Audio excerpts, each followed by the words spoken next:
did this. You! I never resisted, you ignorant. I am a mother, and you just did something. On August 3rd, 2025, Key West Police Department officers responded to Rick's bar on a trespass complaint. Come over here. Look at my shoe! Let's go. That's rude. You really? Go. Where's your ID at? You want to trespass?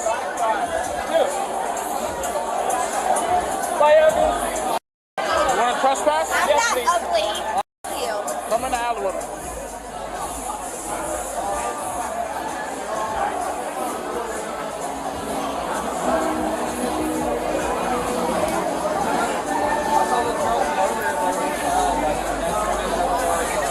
Go right by my car. Why?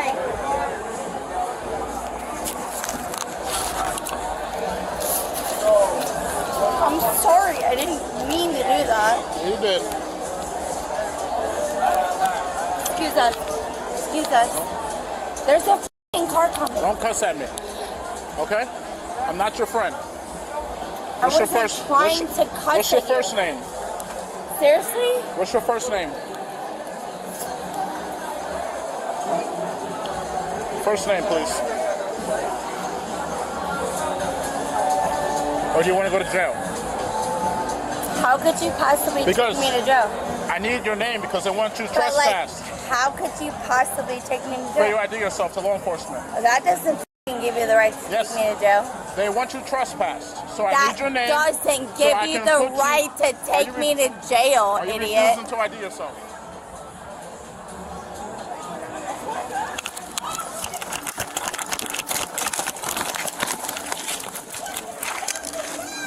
Okay. Don't move.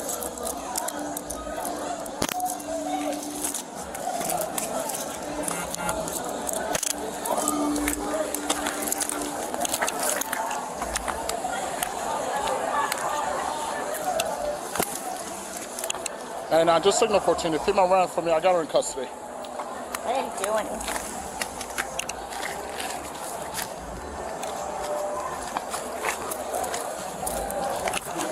Ow, why?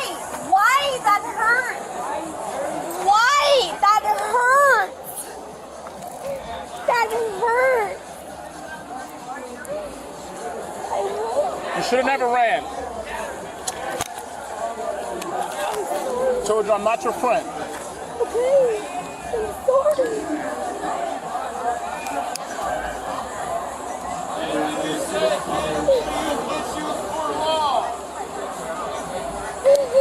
Walk over here. Now you're going to jail for resisting. I never resisted. Yep. I literally never resisted. You did this. You did this. I never resisted, you f***ing ignorant. I never resisted. You're so You were so You're You know that, right? You know that, right? You know you're Have a seat.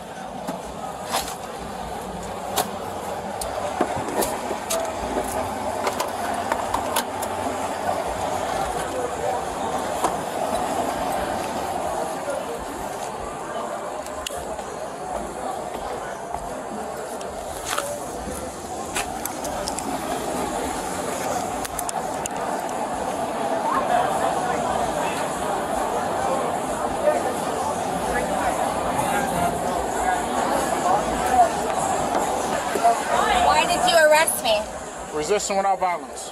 But I didn't do that. I explained to you that No. You won't let me speak or No. You're so dude. The business wanted No. you to trespass, so I need your name to put you on the call. You refused to ID yourself. That's not and then true. you took off running.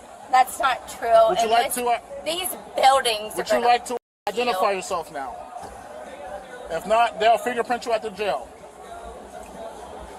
Would you like to ID yourself now? I am a mother, and you just did something. Are you willing to ID yourself? No? Huh? You don't want to ID yourself? Copy. That's fine.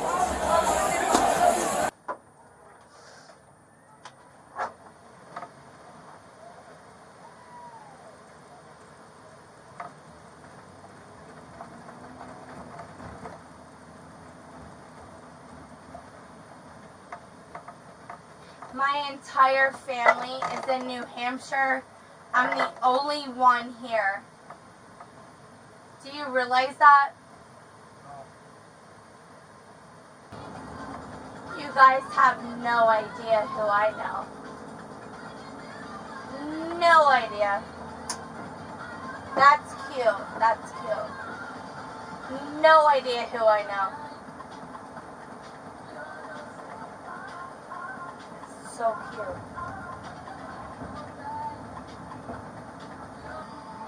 I didn't do anything wrong. You have nothing on me. I did nothing wrong.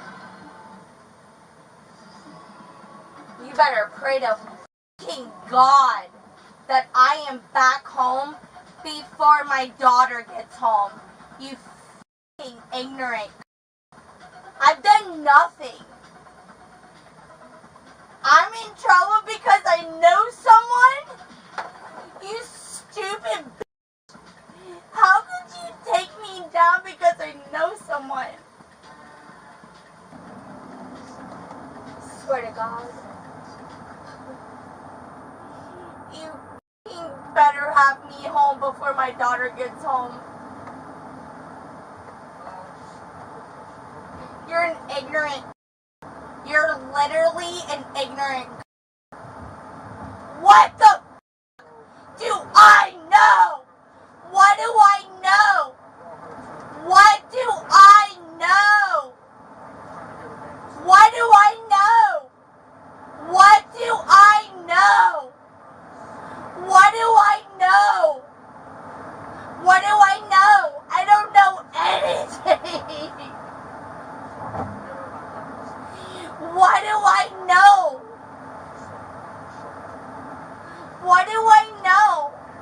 I would never. All I care about is my daughter.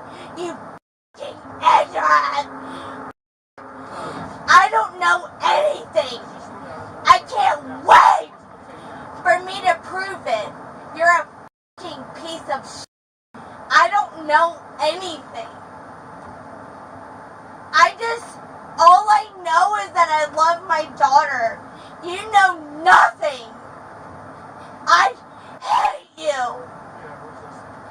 You know nothing. You know nothing. You're trying to get my name. You know my name, you ignorant.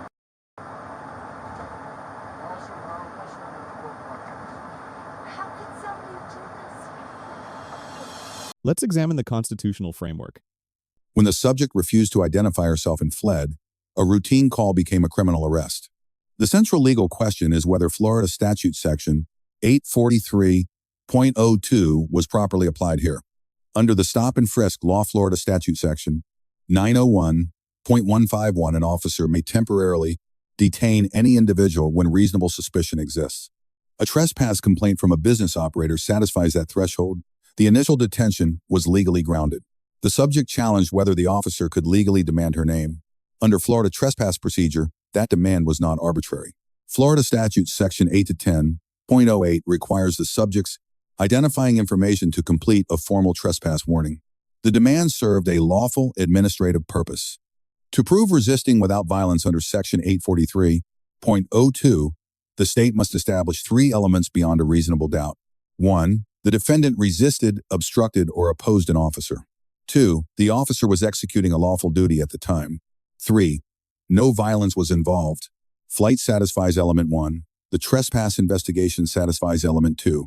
No physical aggression is documented on camera. All three elements appear met. The United States Supreme Court in Illinois versus Wardlow established that unprovoked flight from police is a factor that contributes to and reinforces an officer's reasonable suspicion of criminal activity.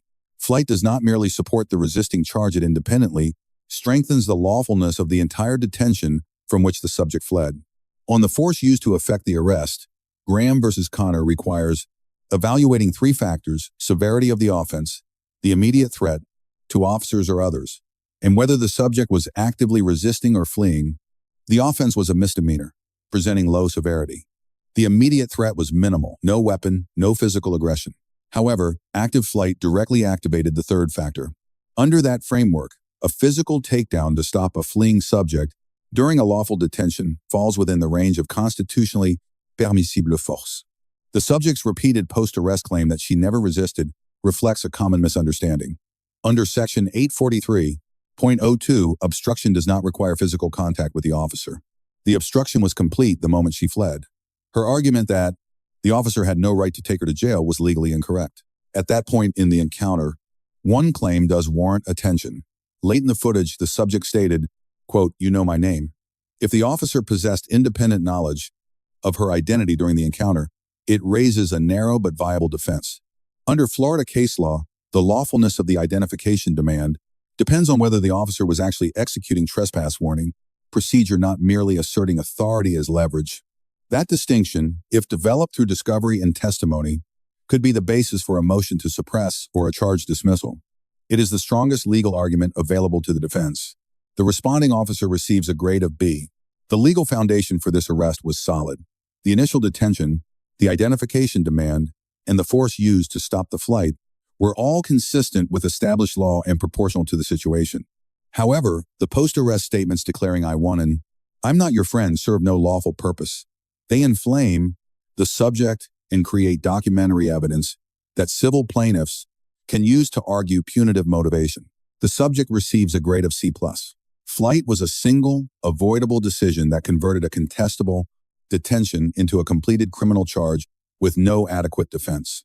The subject had genuine legal arguments: the sufficiency of the trespass complaint, the officer's prior knowledge of her identity, but none of those arguments survive flight. They can only be raised in a courtroom, not on the sidewalk.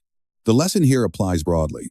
When a law enforcement officer makes a demand that appears unlawful, the legally sound response is to comply, document the encounter, and challenge the detention in court. Fleeing does not assert a right, it surrenders one. Under Section 843.02, it also creates a criminal record where none existed before. The officer's use of provocative language post-arrest offers a parallel lesson for law enforcement. A legally valid arrest can be undermined in civil court by words spoken after the handcuffs are on. Professionalism does not end at the moment of physical control. It extends through every second the body camera is recording. Let us know if there is an interaction or legal topic that you would like us to discuss in the comments below. Thank you for watching, and don't forget to check out our second channel, Audit the Court, for even more police interaction and courtroom content.